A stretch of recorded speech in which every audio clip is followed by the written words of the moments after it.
Join me as I take apart my computer to discover what's really inside and see if I can put it all back together without any leftover parts. Computers have become an essential part of our daily lives, and it's hard to imagine a world without them. But have you ever stopped to think about what's actually inside your computer? It's easy to take it for granted, but the inner workings of a computer are actually pretty fascinating. Many people think of computers as just black boxes. You put in some inputs and outcome some outputs, but that's a pretty simplistic view. Understanding what's inside your computer and how it works can actually be really empowering. For one, it can help you troubleshoot problems when they arise, and two, it can give you a deeper appreciation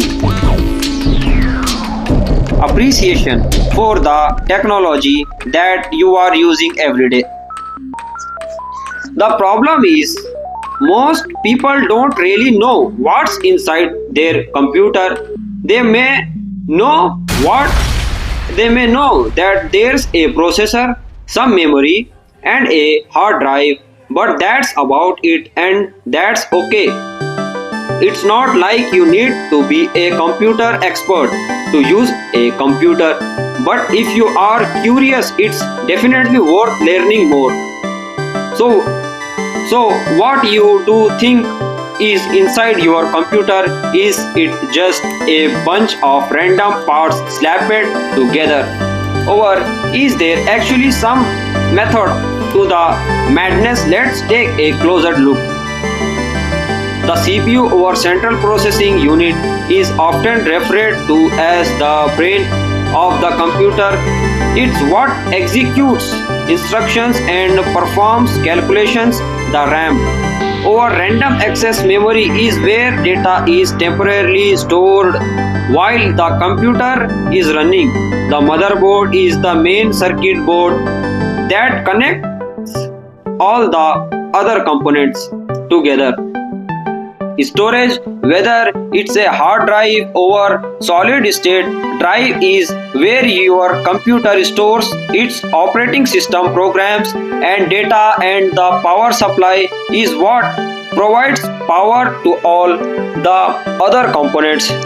These components work together to make your computer function. The CPU executes instructions using data stored in RAM and stores results in storage. The motherboard provides a pathway for data to flow between components, and the power supply keeps everything running smoothly. As we take apart this computer, you will see just how complex it really is. The CPU is mounted on the motherboard, surrounded by capacitors and resistors. The RAM is slotted into special sockets, and the storage is connected to the motherboard via a SATA cable. The power supply is usually located at the back of the computer, and it's responsible for converting AC power from the wall outlet of DC power. For the computer's components, it's amazing to think about just how much engineering goes into designing and building these components. As we explore the inside of this computer, you will see just how everything fits together. It's like a puzzle, with each component playing a vital role. In summary, your computer is made up of several key components, each with its own important function. The CPU processes information, the RAM stores, and temporarily the motherboard connects everything together. Storage holds your files and programs, and the power supply provides power. If you made it this far, I would love to hear what you found.